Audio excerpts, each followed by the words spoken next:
2 billion ವರ್ಷಗಳಲ್ಲಿ ಮಾಡುವ ಕಾರ್ಯ ವಿಲೋಚಿಪ್ ಕೇವಲ 5 ಸೆಕೆಂಡುಗಳಲ್ಲಿ ಮಾಡಿ ಮುಗಿಸುತ್ತದೆ.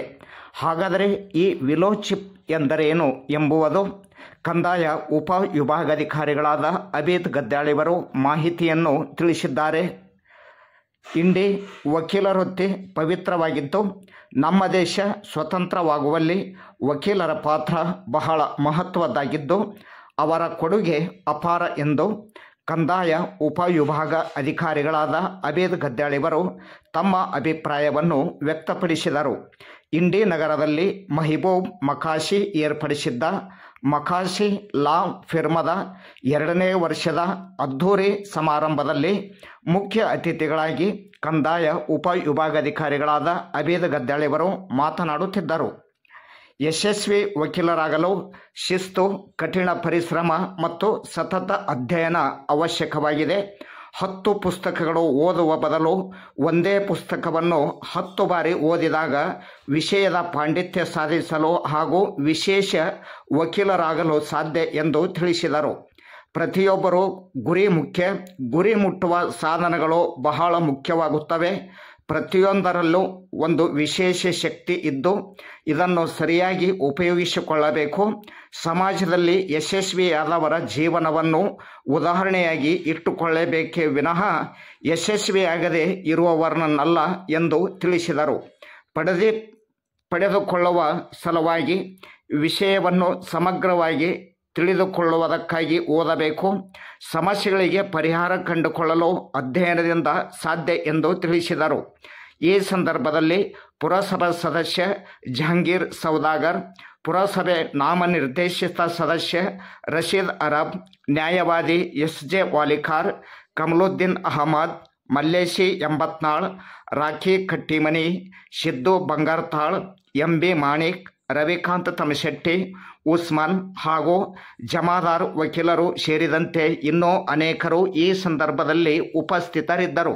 ಹಾಗಾದರೆ ವೀಕ್ಷಕರೇ, ಕಂದಾಯ ಉಪವಿಭಾಗಾಧಿಕಾರಿಗಳಾದ ಅಭೇದ್ ಗದ್ದಾಳಿಯವರು 2 ಬಿಲಿಯನ್ ವರ್ಷಗಳಲ್ಲಿ ಮಾಡುವ ಕಾರ್ಯ ವಿಲೋಚಿಪ್ ಕೇವಲ 5 ಸೆಕೆಂಡುದಲ್ಲಿ ಮಾಡಿ ಮುಗಿಸುತ್ತದೆ ಎಂದು ತಿಳಿಸಿದ್ದಾರೆ. ಅದು ಹೇಗೆ ಆ ಕಾರ್ಯವನ್ನು ಮಾಡುತ್ತದೆ ಎಂಬುದು ಸವಿಸ್ತಾರವಾದ ಮಾಹಿತಿಯನ್ನು ಕಂದಾಯ ಉಪವಿಭಾಗಾಧಿಕಾರಿಗಳಾದ ಅಭೇದ್ ಗದ್ದಾಳಿಯವರು ನೀಡಿದ್ದಾರೆ. ವೀಕ್ಷಕರೇ, ನೀವೆಲ್ಲರೂ ಅವರಿಂದಲೇ ಕೇಳೋಣ ಬನ್ನಿ. ಈ ಒಂದು ಆಚರಣೆಗೆ ನನಗೆ ಕರೆದಿದ್ದಾರೆ. ಇದಕ್ಕೆ ಹಿರಿಯ ವಕೀಲರು ಕಮಲುದ್ದೀನ್ ಅಹಮದ್ ಸಾಹೇಬರು ಬಂದಿದ್ದಾರೆ. ಜೊತೆಗೆ ನಮ್ಮ ಊರಿನ ಎಲ್ಲ ಗಣ್ಯ ವ್ಯಕ್ತಿಗಳಿದ್ದಾರೆ ಮತ್ತು ಎಲ್ಲ ವಕೀಲರು, ಆತ್ಮೀಯ ವಕೀಲರ ಬಳಗ ಭಾಗವಹಿಸಿದ್ದಂಗೆ ಬಂದವರು ಎಲ್ಲರೂ ಇದ್ದೀರಿ. ನನಗೆ ತುಂಬ ಸಂತೋಷವಾಗುತ್ತದೆ ಈ ಕಾರ್ಯಕ್ರಮದಲ್ಲಿ ಭಾಗವಹಿಸಲು. ಆ್ಯಕ್ಚುಲಿ ನಾನು ಭಾಳ ಮೊದಲೇ ಭಾಗವಹಿಸಬೇಕಾಗಿತ್ತು, ಆದರೆ ಕಾರಣಾಂತರಗಳಿಂದ ಎಸ್.ಜೆ. ವಾಲಿಕರ್ ಸರ್ ಬರ್ತಿದೆ. ನಮ್ಮ ಆಫೀಸ್ನಲ್ಲಿ ಸುಮಾರು ಒಂದು 40-50 ರೈತರು ಬಂದು ಕಂಟಿನ್ಯೂಸ್ ಆಗಿ 2 ವರ್ಷದಿಂದ ನಾನು ಅವ್ರ ಜೊತೆ ಒಂದು ವಾದ ವಿವಾದದಲ್ಲಿ ತೊಡಗಿದ್ದೆ. ಅದು ಲ್ಯಾಂಡ್ ಎಕ್ವಿಷನ್ ರಿಲೇಟೆಡ್ ಕೆಲವೊಂದು ಸಮಸ್ಯೆಗಳಿತ್ತು. ಅವ್ರು ಹೋದ ತಕ್ಷಣ ನಾನು ಈ ಕಡೆ ಬಂದಿದ್ದೀನಿ. ಹೀಗಾಗಿ ಸ್ವಲ್ಪ ವಿಳಂಬವಾಯಿತು, ಅದಕ್ಕೆ ನಾನು ವಿಷಾದ ವ್ಯಕ್ತಪಡಿಸಿದ್ದೇನೆ. ವಕೀಲಿಕೆ ವೃತ್ತಿ ಇದೆಲ್ಲ ತುಂಬಾ ಪವಿತ್ರವಾದಂತಹ ವೃತ್ತಿ ಅಂತ ಹೇಳಿ ನಾನು ಭಾವಿಸ್ತೇನೆ.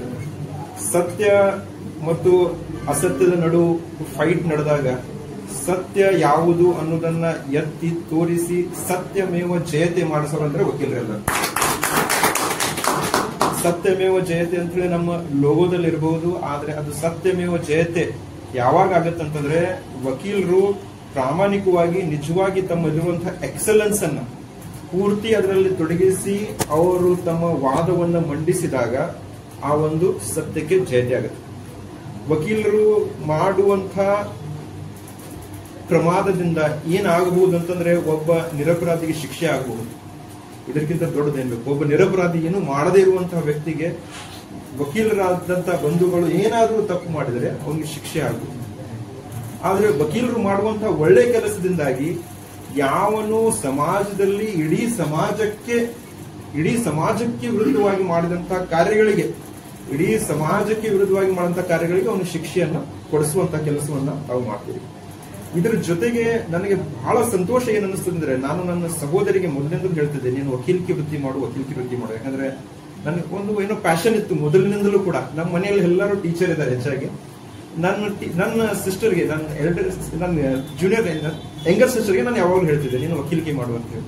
ಯಾಕೆ ಅಂತಂದ್ರೆ ನಾವು ಫ್ರೀಡಮ್ ಹಿಸ್ಟ್ರಿ ಓದಿದಾಗ, ಫ್ರೀಡಮ್ ಸ್ಟ್ರಗಲ್ ಅನ್ನು ನೋಡಿದಾಗ ಅದರಲ್ಲಿ ಭಾಗವಹಿಸಿದವರು ಪ್ರತಿಯೊಬ್ಬರು ವಕೀಲರಾಗಿದ್ದಾರೆ. ಬಹಳ ಸಂತೋಷ ಪಡುವಂತಹ ಸಂಗತಿ ಏನಂತಂದ್ರೆ, ನಮಗೆ ಬಂದಂತಹ ಸ್ವಾತಂತ್ರ್ಯಕ್ಕೆ ನಮ್ಮ ವಕೀಲರು ಏನ್ ಕೊಟ್ಟಿದಾರಲ್ಲ, ಅವರ ಒಂದು ತ್ಯಾಗ, ಬಲಿದಾನ, ಅವರ ಸೇವೆ ಬಹಳ ದೊಡ್ಡದು. ಅವರು ಒಟ್ಟು ಕೊಟ್ಟಂತಹ ಸೇವೆಯಿಂದಾಗೆ ನಮಗೆ ನಮ್ಮ ದೇಶಕ್ಕೆ ಸ್ವಾತಂತ್ರ್ಯ ಸಿಕ್ಕಿದೆ. ಹೀಗಾಗಿ ಆ ಸ್ವಾತಂತ್ರ್ಯ ಯಾವ ರೀತಿಯಿಂದ ಸಿಕ್ಕಿದೆ ಅಂತಂದ್ರೆ, ನಾವು ಯಾವ ರೀತಿ ಒಂದು ಕೋರ್ಟ್ ಮತ್ತು ಕಚೇರಿಗಳಲ್ಲಿ ವಾದ ವಿವಾದ ಮಾಡಿ ಶಾಂತಿಯುತವಾಗಿ, ನಮ್ಮ ಎದುರಿನವನು ಎಷ್ಟೇ ತಪ್ಪು ಮಾಡಿರಬಹುದು ಆದ್ರೂ ಕೂಡ ಈಸ್ ಮೈ ಫ್ರೆಂಡ್ ಅಂತ ಹೇಳಿ ಅವನ ತಪ್ಪುಗಳನ್ನು ಎತ್ತಿ ಹೇಳಿ ಒಂದು ಶಾಂತಿಯುತವಾಗಿ ಹೇಗೆ ಗೆಲ್ತಿರೋ ಅದೇ ರೀತಿಯಾಗಿ ಶಾಂತಿಯುತವಾಗಿ ಅಹಿಂಸಾ ಮಾರ್ಗವಾಗಿ ಸತ್ಯವನ್ನು ಪ್ರತಿಪಾದಿಸಿ ನಾವು ಈ ದೇಶಕ್ಕೆ ಸ್ವಾತಂತ್ರ್ಯವನ್ನು ಪಡೆದಿದ್ದೇವೆ. ಆ ಸ್ವಾತಂತ್ರ್ಯದ ಮಾರ್ಗ ನಾವು ಏನ್ ಅನುಸರಿಸಿದ್ವಲ್ಲ, ಅದು ಥ್ರೂಔಟ್ ನಮ್ಮ ಇಡೀ ನಮ್ಮ ಇಂಡಿಯನ್ ಕಂಟಿನ್ಯೂಸ್ ಆಗಿ ನಮ್ಮ ಕಲ್ಚರ್ ಅಲ್ಲಿ, ನಮ್ಮ ಬ್ಲಡ್ ಅಲ್ಲಿ ಬಂದ್ಬಿಟ್ಟಿದೆ. ಯಾಕಂದ್ರೆ ಆ ಅಹಿಂಸೆಯ ಮಾರ್ಗ ಈಗಲಾದ್ರೂ ಮುಂದುವರ್ಕೊಂಡು ಬಂದಿದೆ, ಮುಂದಾದ್ರೂ ಮುಂದುವರಿತದೆ. ಬೈ ಚಾನ್ಸ್ ಏನಾದ್ರೂ ನಾವು ಹಿಂಸಾತ್ಮಕ ಮಾರ್ಗವಾಗಿ ಸ್ವಾತಂತ್ರ್ಯವನ್ನು ಪಡೆದಿದ್ರೆ ನಮ್ಮ ದೇಶದಲ್ಲಿ ಇನ್ನೂ ಹಿಂಸೆ ಹೆಚ್ಚಾಗ್ತಿತ್ತು, ಇನ್ನೂ ಒಡಕುಗಳು ಹೆಚ್ಚಾಗ್ತಿದೆ. ಆದ್ರೆ ಅಹಿಂಸಾ ಮಾರ್ಗ ಸತ್ಯದಿಂದಾಗಿ ನಾವು ಪಡೆದಿರುವಂತಹ ಒಂದು ಸ್ವಾತಂತ್ರ್ಯ ಇದೆಯಲ್ಲ, ಇದು ಮೂಲ. ಇದಕ್ಕೆ ಮೂಲ ಕಾರಣಕರ್ತರೊಳಗೆ ಬಹಳಷ್ಟು ಶ್ರಮ ಪಟ್ಟಿದವಂತಾರೆ ನಮ್ಮ ಎಲ್ಲ ವಕೀಲರು ಬಂದರು.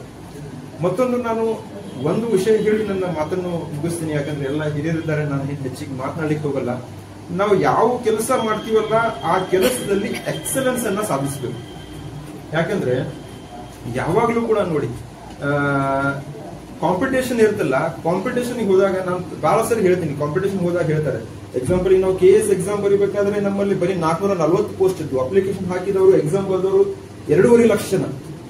ನನಗೇನು ಬೇಕು, ಬರೀ 440 ಪೋಸ್ಟ್ ಇದೆಯಲ್ಲ ಹೇಗೆ ಅಂತ ಹೇಳಿ ವಿಚಾರ ಮಾಡಬಾರ್ದು. ನನಗ್ ಬೇಕಾಗಿರೋದು ಎಷ್ಟು ಪೋಸ್ಟ್? ಒಂದು ಮಾತ್ರ ಅಲ್ಲ, ನಾನು ಆ ಒಂದು ಪೋಸ್ಟಿಗೆ ಮಾತ್ರ ಟ್ರೈ ಮಾಡ್ಬೇಕಷ್ಟೇ. ಆ ಒಂದು ಪೋಸ್ಟ್ ಮಾತ್ರ ನಂದು, ಅದಕ್ಕೆ ನಾನು ಟ್ರೈ ಮಾಡ್ತೀನಿ, ಅದ್ರ ಮೇಲೆ ನಾನು ಕೂತ್ಕೋತೀನಿ ಅನ್ನುವಂತೂ ದೃಢ ನಿಶ್ಚಯ ಮಾಡಿಕೊಂಡು ನಾವು ಪರಿಶ್ರಮ ಪಟ್ರೆ ಡೆಫಿನೆಟ್ ಆಗಿ ಅದು ನಮ್ಗೆ ಸಿಕ್ಕೇ ಸಿಗುತ್ತೆ. ಅದೇ ತರನಾಗಿ ಬಹಳಷ್ಟು ಜನ ವಕೀಲರಿದ್ದಾರೆ ಅನ್ನೋಕ್ಕಿಂತಲೂ, ಎಲ್ಲ ವಕೀಲರಿಗಿಂತಲೂ ನಾನು ಏನು ಎಕ್ಸಲೆನ್ಸ್ ಸಾಧಿಸಬಹುದು, ಒಂದು ಏನ್ ಎಕ್ಸ್ಟ್ರಾ ಇದೆಯಲ್ಲ, ಯಾಕಂದ್ರೆ ಎಲ್ಲರೂ ಒಂದು ಬುಕ್ ಓದಿದ್ದಾರೆ, ಆ ಒಂದು ಬುಕ್ ಅಲ್ಲಿ ನಾನು ಮಾಸ್ಟರಿ ಸಾಧಿಸಿದ್ದೇನಾ? ಯಾಕಂದ್ರೆ ಏನ್ ಹೇಳ್ತಾರಂದ್ರೆ, 10 ಬುಕ್ ಓದುವ ಬದಲಿ ಒಂದು ಬುಕ್ ಅನ್ನ 10 ಸಾರಿ ಓದಿದವನು ನಿಜವಾದ ಸಕ್ಸಸ್ ಸಾಧಿಸ್ತಾನೆ ಅಂತ ಹೇಳ್ತಾರೆ. ಯಾಕಂದ್ರೆ ನಾವು 10 ಬೇರೆ ಬೇರೆ ಬೇರೆ ಬೇರೆ ಬುಕ್ಸ್ ಗಳನ್ನು ಓದಿದಾಗ ಅಷ್ಟು ನಾಲೆಜ್ ನಮಗೆ ಡೈವರ್ಟ್ ಆಗುತ್ತೆ. ಆದ್ರೆ ಒಂದೇ ಬುಕ್ ಅನ್ನ ರಿಪೀಟ್ 10 ಸಾರಿ ಓದಿದಾಗ ಅದರಲ್ಲಿರುವಂತಹ ಅಂಶಗಳಲ್ಲಿ ನಾವು ಮಾಸ್ಟರಿ ಗೆಲ್ಲಿಸ್ತೀವಿ. ಆ ಮಾಸ್ಟರಿ ನಾನು ಯಾವ ಫೀಲ್ಡ್ ಅಲ್ಲಿ ಇದ್ದೀನಿ, ನಾನು ಯಾವ ಫೀಲ್ಡ್ ಅಲ್ಲಿ ಆ ಮಾಸ್ಟರಿ ಇದೆಯಲ್ಲ ಅದ್ರ ಮೇಲೆ ನಾವು ಶ್ರಮ ಹಾಕಿದರೆ, ಪರಿಶ್ರಮ ಪಟ್ರೆ ನಾನು ನನ್ನ ಕ್ಲೈಂಟ್ಸ್ ಗಳಿಗೆ, ನಮ್ಮಲ್ಲಿ ಬರುವಂತಹ ಕಕ್ಷಿದಾರರಿಗೆ ನಾವು ಸರಿಯಾಗಿ ನ್ಯಾಯವನ್ನ ಕೊಡಬಹುದು ಅನ್ನುವಂಥ ಮಾತು ಹೇಳಿ, ದಯಮಾಡಿ ಎಲ್ಲರೂ, ಯಾಕಂದ್ರೆ ಈಗ AI ಟೆಕ್ನಾಲಜಿ ಅಂತ ಬಂದಿದೆ, AI ಟೆಕ್ನಾಲಜಿಯಲ್ಲಿ ನೋಡಿ ನೀವು ಬಳಸಬೇಕು. ನಾವು ಬಳಸದೆ ಹೋದ್ರೆ ನಾವು ಹಿಂದುಳಿದು ಬಿಡ್ತೀವಿ. ಆವಾಗ ಏನ್ ಕಂಪ್ಯೂಟರ್ ಇತ್ತಲ್ಲ, ಕಂಪ್ಯೂಟರ್ ಈಗ ಒಂದು 20 ವರ್ಷದ ಹಿಂದೆ ಕಂಪ್ಯೂಟರ್ ಹೇಗಿತ್ತು, ಈ ಸದ್ಯ ಈಗ AI ಟೆಕ್ನಾಲಜಿ. 20 ವರ್ಷದ ಹಿಂದೆ ಯಾರು ಕಂಪ್ಯೂಟರ್ ಕಲೀಲಿಲ್ಲ, ಅವ್ರು ಪರಿತಪಿಸ್ತಾರಲ್ಲ, ಇವತ್ತು ನಾವು ನಮ್ಮ ಫೀಲ್ಡ್ ಅಲ್ಲಿ AI ಬಳಸದೆ ಹೋದ್ರೆ ನಾವು ಮುಂದೆ ಪರಿತಪಿಸ್ತೀವಿ. ಎಂತ ಟೆಕ್ನಾಲಜಿ ಬಂದಿದೆ ಅಂದ್ರೆ, ವಿಲ್ಲೋ ಚಿಪ್ ಅಂತ ಒಂದು ಬಂದಿದೆ. ವಿಲ್ಲೋ ಚಿಪ್, ಆ ವಿಲ್ಲೋ ಚಿಪ್ ಒಂದು ಸಣ್ಣ ಚಿಪ್. ಆಕ್ಚುಲಿ ಅವ್ರು ಹೇಳ್ತಾರೆ, ಜಗತ್ತಿನಲ್ಲಿರುವಂತಹ ಅತ್ಯಂತ ದೊಡ್ಡ ಸೂಪರ್ ಕಂಪ್ಯೂಟರ್, ಅದಕ್ಕೆ ಒಂದು ಕ್ಯಾಲ್ಕುಲೇಷನ್ ಕೊಟ್ರೆ ಅದು ಅದನ್ನ ಮಾಡ್ಬೇಕಾದ್ರೆ 2 ಬಿಲಿಯನ್ ಇಯರ್ಸ್ ತಗೊಳ್ತದೆ ಅಂತ. ಅಂದ್ರೆ 2 ಬಿಲಿಯನ್ ಇಯರ್ಸ್ ತೆಗೆದುಕೊಳ್ಳುವಂತಹ ಒಂದು ಕ್ಯಾಲ್ಕುಲೇಷನ್ ಅದಕ್ಕೆ ಕೊಟ್ಟಾಗ, ಅಂತದೇ ಒಂದು ಕ್ವಶನ್ ಅನ್ನ ಅಥವಾ ಅಂತದೇ ಒಂದು ಸಮಸ್ಯೆಯನ್ನ ಈ ವಿಲ್ಲೋ ಚಿಪ್ ಬಳಸಿದಂತಹ ಒಂದು ಕಂಪ್ಯೂಟರ್ ಕೊಟ್ರೆ, ಆ ವಿಲ್ಲೋ ಚಿಪ್ ಅದನ್ನ ಬರೀ 5 ಸೆಕೆಂಡ್ ಅಲ್ಲಿ ಉತ್ತರ ಕೊಡುತ್ತೆ. ಅಂದ್ರೆ ಅಷ್ಟು ಟೆಕ್ನಾಲಜಿ ಫಾಸ್ಟ್ ಆಗಿದೆ. ನಾವು AI ಮತ್ತು ತಂತ್ರಜ್ಞಾನವನ್ನು